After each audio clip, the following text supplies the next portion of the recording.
Hello, ladies and gentlemen, and welcome to another episode of Tigers Talk Rugby. Before we get started, for those listening on Facebook or YouTube, we are on podcasting platforms that include Anchor, Breaker, Google Podcasts, Apple Podcasts, Overcast, Pocket Cast, Radio Public, and Spotify. So, with that, I'm Ethan Richards. I'm CJ Bakle. And I'm Beckett Rice.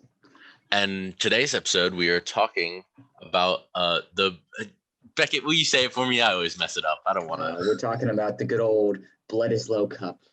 Arguably the biggest rivalry in rugby history, perhaps even sports history.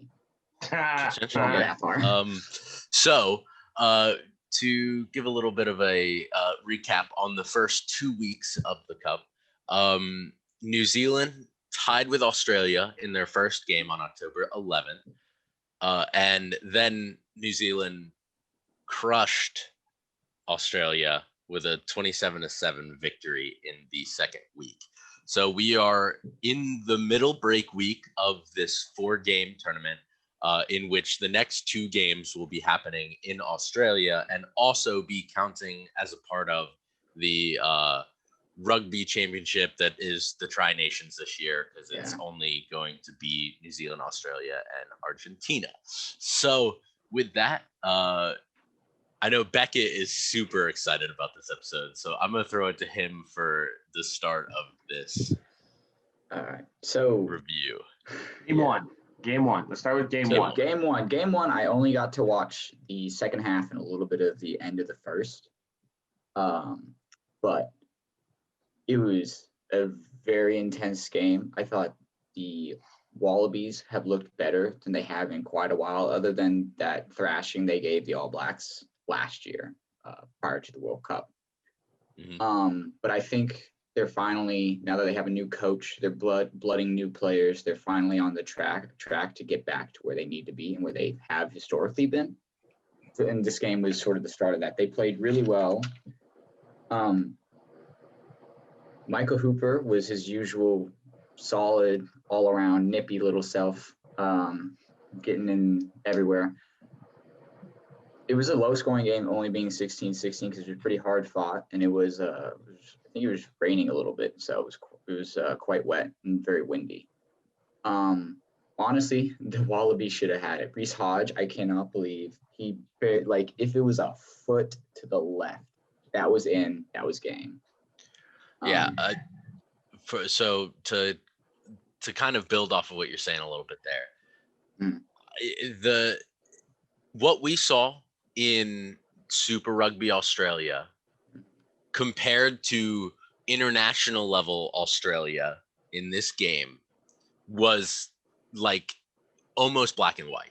Yeah, it was night and day. I think, like we had said, I talked about it, like we watched Aotearoa and then we watched Australia and we were like, it's just not the same. There's like this big of a difference, we had said, in like the quality, but I think they showed that there's not really that big of a difference on their day.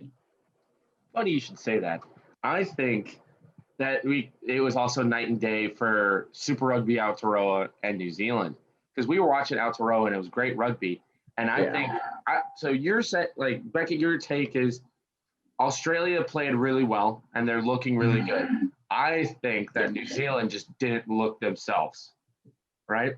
I think there was also that they made some uncharacteristic mistakes, but mistakes happen in the game. It's part of the game. I mean, mistakes happen, and like one mistake can either turn a decision around or whatever. But if you look at that game, Ian Foster didn't really change anything previously from Scott Hansen, right? He didn't really change a whole lot of stuff, except it seemed like there was more structure to New Zealand's game, which we all know New Zealand doesn't do well when they play in structure. They're really good at just kind of like getting the ball, and especially off like counterattacks. And you can see that from the first game and the second game, is that once they get the counterattack, they're just like, okay, we have the ball. Let's just toss it around back and forth. Let's just toss it. In the first game, it was just more like, all right, we're going to get this ball and get it out to the wing as fast as possible, like old style rugby. And it kind of worked. It worked well because like Caleb Clark was playing really well, but it didn't. It was like too much structure. Caleb Clark, are you saying that for the first game? Yeah, for the first game. Caleb Clark only played the last Caleb 10 Clark minutes. In the second half. Yeah, but he only played like 12 minutes, I think.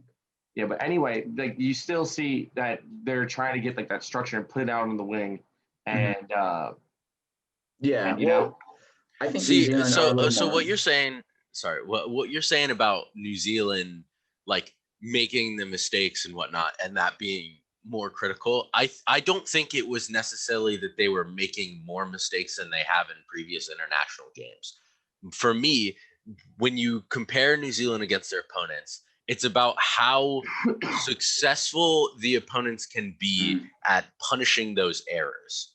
Yeah. And in my eyes, if I'm looking at a New Zealand game and I'm looking at this game, if I'm looking at any New Zealand game in the past 2 years compared to this game, I just think that New Zealand allowed Australia to punish those errors more heavily, similarly to the World Cup semifinal, where New Zealand errors just got punished heavily, more and at a more successful rate than, say, the pool games in the World Cup or like other matchups. I think this game more represented Australia punishing those errors more successfully.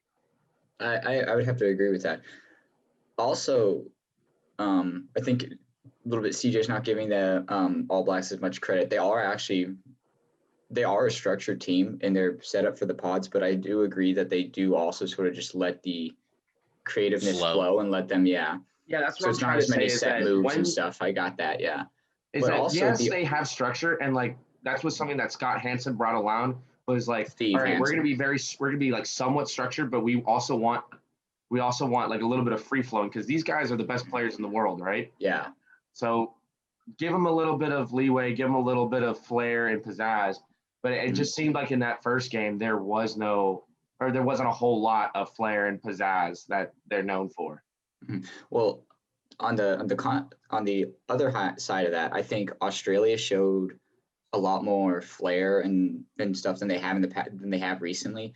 It's sort of the last two games they've sort of looked more like they used to when they were winning World Cups.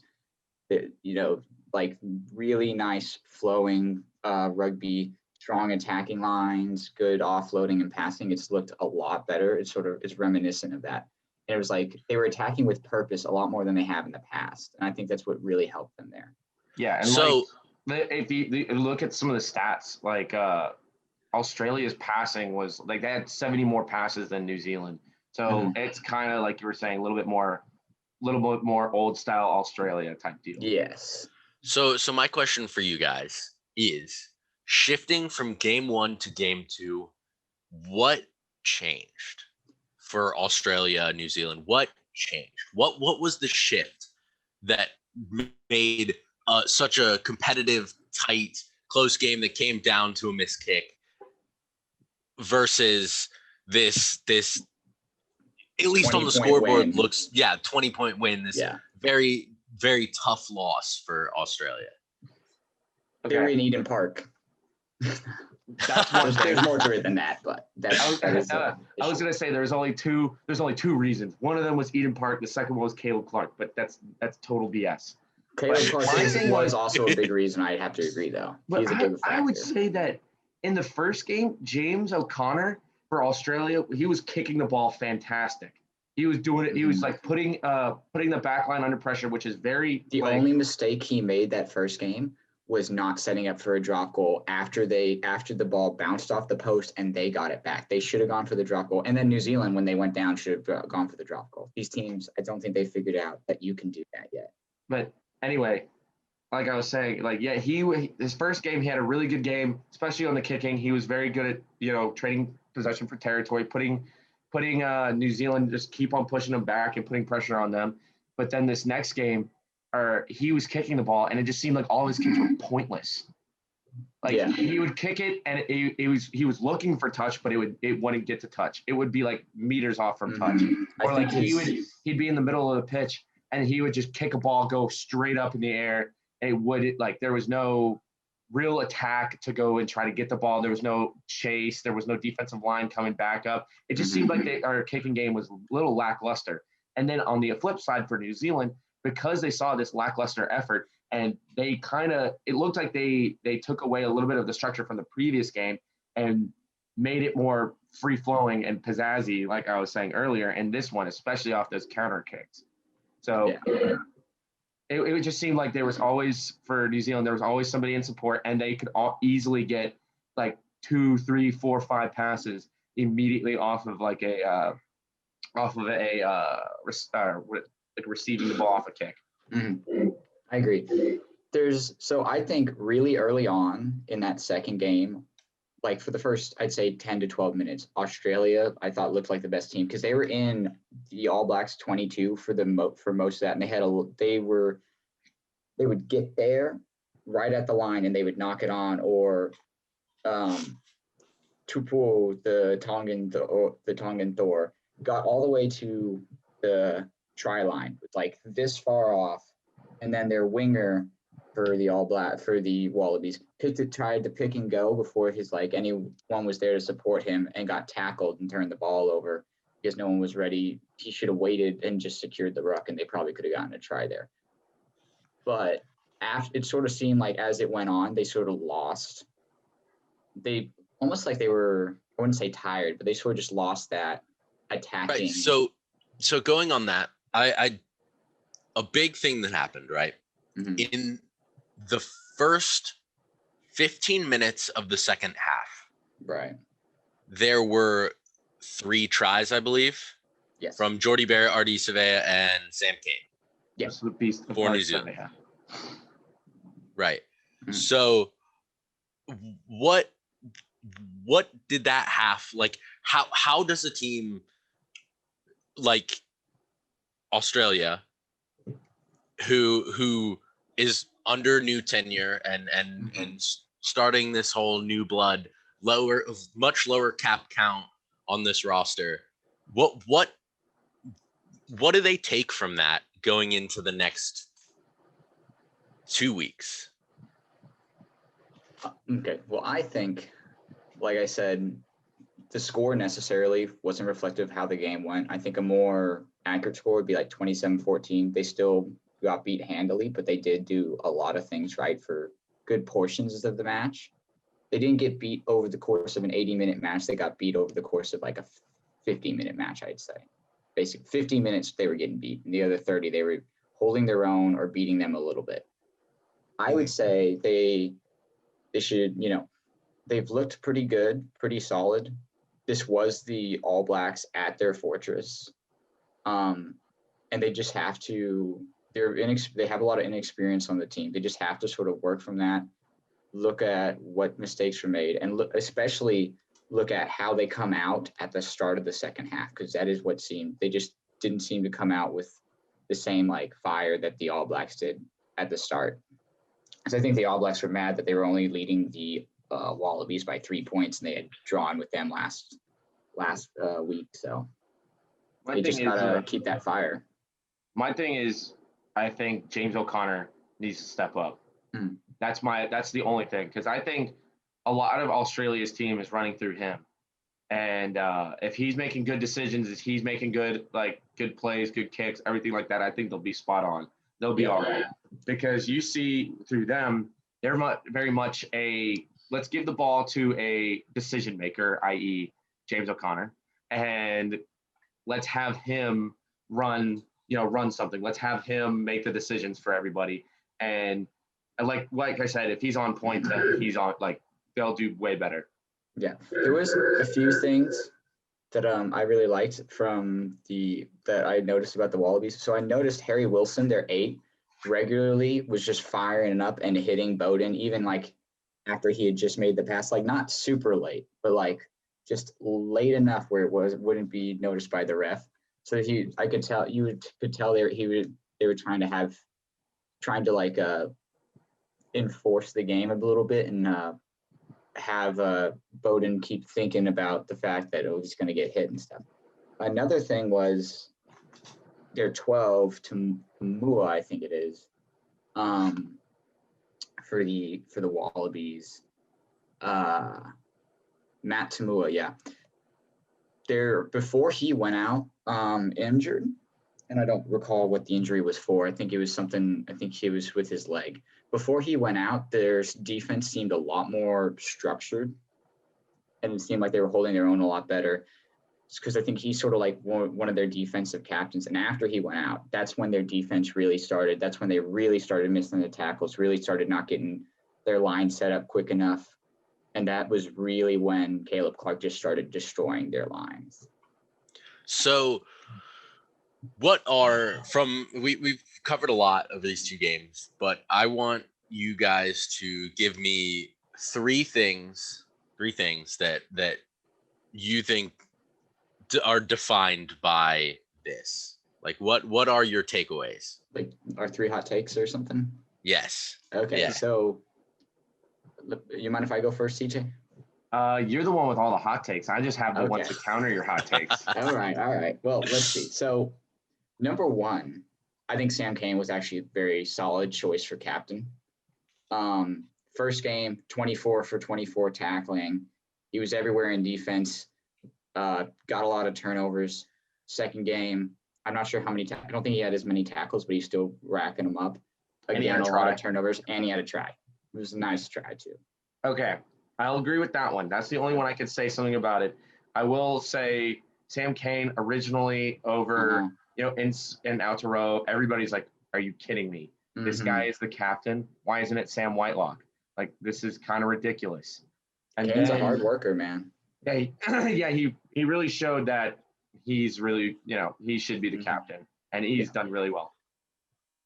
Yes, absolutely. Yeah, I think he got a little bit of unnecessary flack, and he's sort of proven everybody wrong. So number 2, I would say Caleb Clark, I think, is the real deal. It is early, but I think he is the real deal. He's got that sort of that All Blacks power winger, a little. I'm not going to say he is Jonah Lama, but kind of like Joe Lama, kind of like Julian Savia, just that sort of aura of unstoppable around him.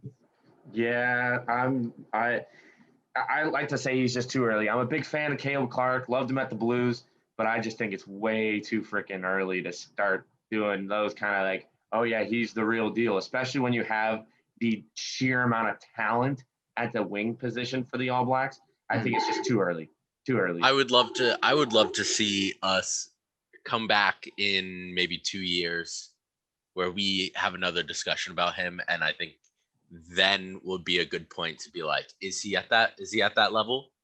Yeah, but fair enough. We'll wait till he's starting at the next World Cup. So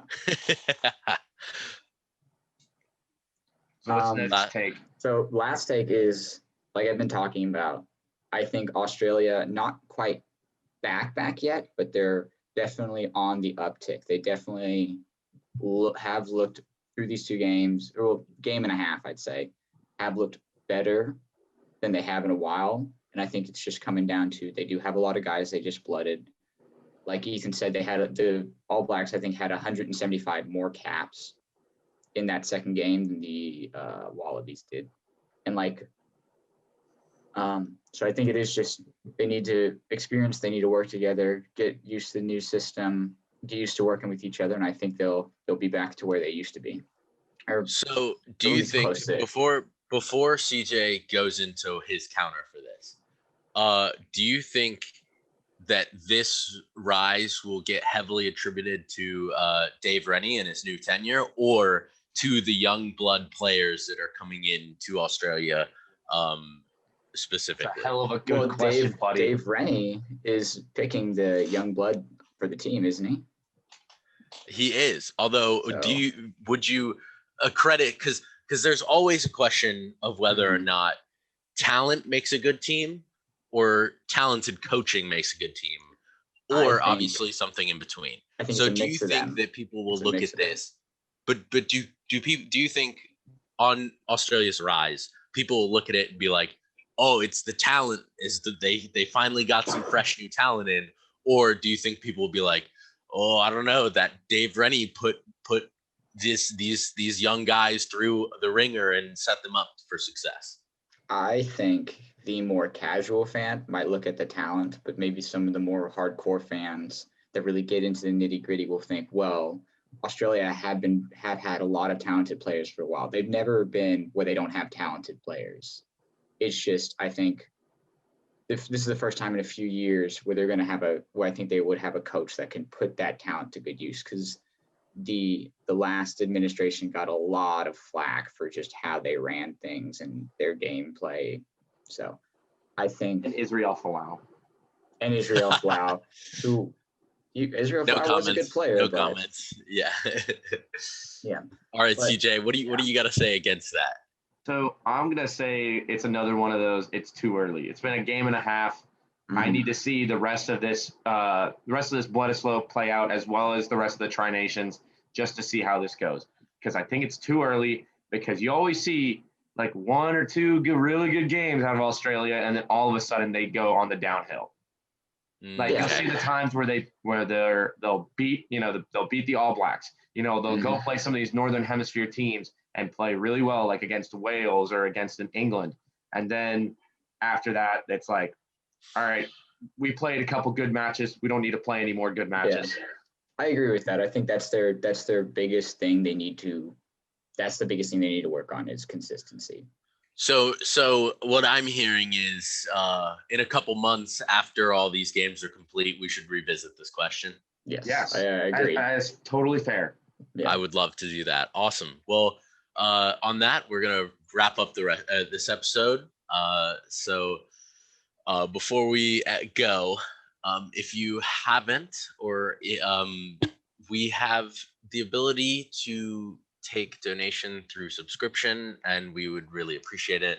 Anything that supports us helps make this better, helps us be able to have more in-depth conversations, build better interactions with our audience. And so if you can go to the link that will be with this video and go subscribe to us through Anchor, that'd be wonderful. Every cent matters for us. So and like to piggyback back off of that, you can donate as little as like $1 a month. And then I think the maximum, you could really choose however much you want, but I think the maximum set is $10 a month. So yeah, so anything works. We're looking at upgrading all of our stuff, upgrading our process and our equipment and whatnot, so we can bring better, more interesting, fun content to you guys. So with that, thank you for listening to another episode of Tigers Talk Rugby. Go watch some rugby.